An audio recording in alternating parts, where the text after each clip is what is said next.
Hey good people, and welcome back to the channel.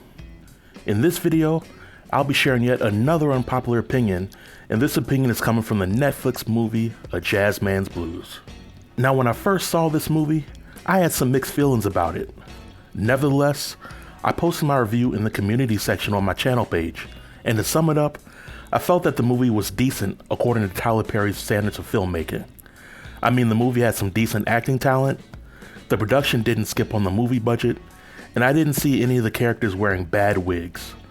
But ever since the movie came out, an overwhelming number of people who also saw the movie have been giving the movie a lot of praise, with some folks claiming that the movie should be nominated for an Academy Award or a Golden Globe.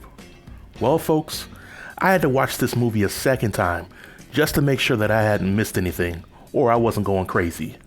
And after doing so, I gotta double down and say that I disagree that the movie was good. In fact, I think that A Jazzman's Blues was trash from a storytelling perspective. And if you give me a few moments of your time, I'll happily explain why. So please, sit back, buckle up, and prepare to agree or disagree with my opinion. Now, in order to lay out my case for why I think A Jazzman's Blues is trash, I want to address three major storylines for the movie. 1. The silliness that came from the drama created by Bayou and Leanne's love affair. 2. Willie Earl's betrayal of Bayou. And 3. The movie's beginning and how it shaped its ending. And in addressing these 3 points, my ultimate goal is to highlight how incompetent the writing of the movie is. Now when it comes to the first point, I'll admit that I actually liked how Tyler Perry was able to build up the relationship between Bayou and Leanne. When we first see them in the movie, there is some initial chemistry between the two of them, but I liked how the movie took its time to establish that these two characters actually liked one another. But when Leanne abruptly left the state to go to Boston, we as the audience are led to believe that Bayou eventually got over his love for Leanne and started seeing a friend of the family named Sitsi. Now when Leanne and her new husband, who happens to be white, returned back to the small town in the south, Bayou immediately knew the dangers associated with just looking in Leanne's direction, or letting Leanne's husband know that she was black. After all, the story takes place in the Deep South during the Jim Crow era. Leanne also knew the dangers behind pursuing Bayou, yet she continued to make multiple attempts to talk to him while using her husband's car to drive to the wrong part of town to accomplish this.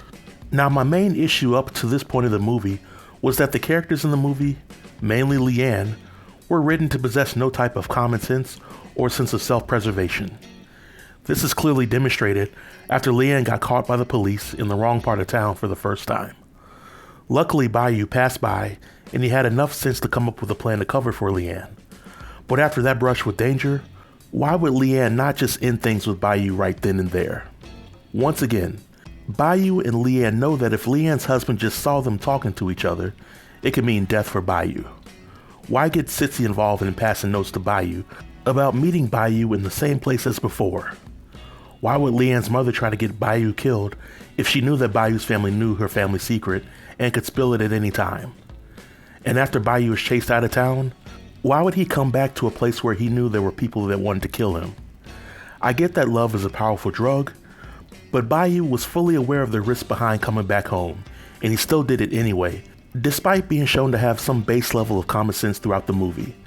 He was even offered several alternative plans to help his mother out. Furthermore, seeing Bayou would-be assassins approaching his mother's club, Bayou waving the would-be assassins down as they pass him by, and Bayou trying to reason with his would-be assassins before they lynch him was just dumb writing all the way around. But the second point I want to bring up is Willie Earl's betrayal of Bayou. Throughout the movie, it was established that there was some sibling rivalry between Willie Earl and Bayou. Willie Earl then ultimately leaves the family home to pursue dreams of becoming a successful musician in Chicago. Willie Earl eventually comes back home and is welcomed with open arms by his mother and Bayou.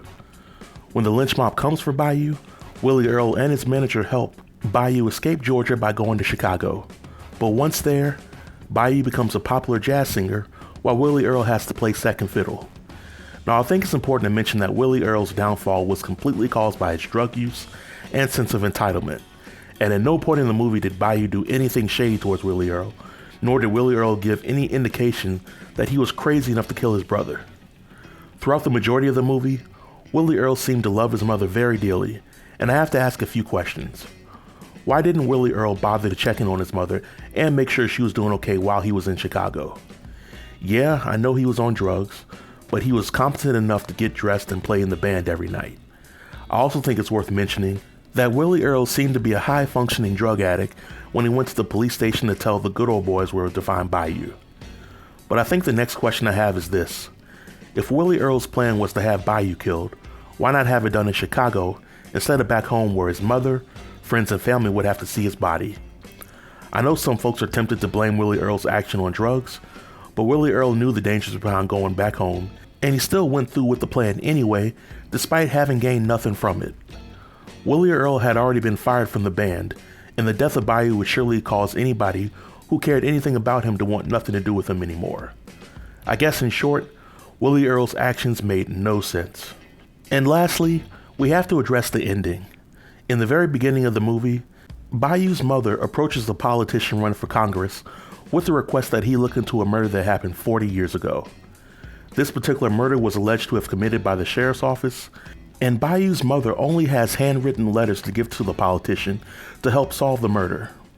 Now, under normal circumstances, this politician, who we later learn is Bayou's son, would have never honored such a request from a citizen who they feel would have never voted for them.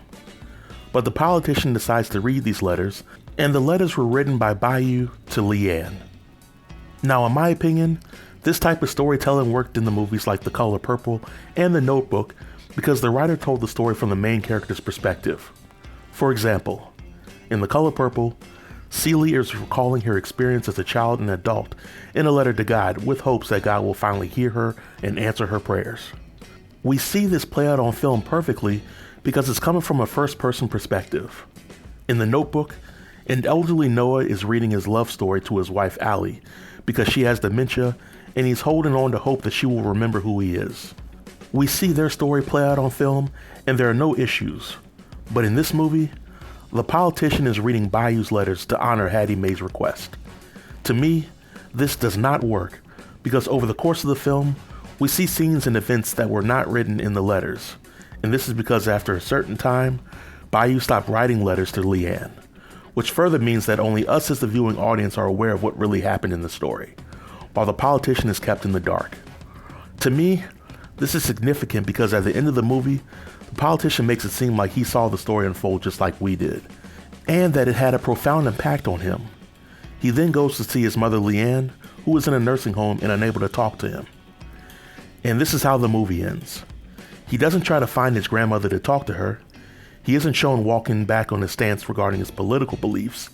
He doesn't even attempt to bring those who killed his father to justice, assuming that they're still alive. From a logical perspective, why couldn't Bayou's mother just tell him who she was, which is his grandmother, and just answer any questions after that? Furthermore, it could have been just as believable, if not more, than just him reading a bunch of letters addressed to his mother. Anyone could have written those letters, and they were given to him by somebody who he didn't know. So I say all this to say that in my opinion, the movie was a huge missed opportunity to make an amazing movie without the Medea character. But that's just my opinion. And I would like to hear from all of you on this. Did you like or dislike A Jazzman's Blues? Feel free to leave your comments below in the comment section, and I'll be sure to apply to everybody. Until next time, stay tuned and stay safe. Peace.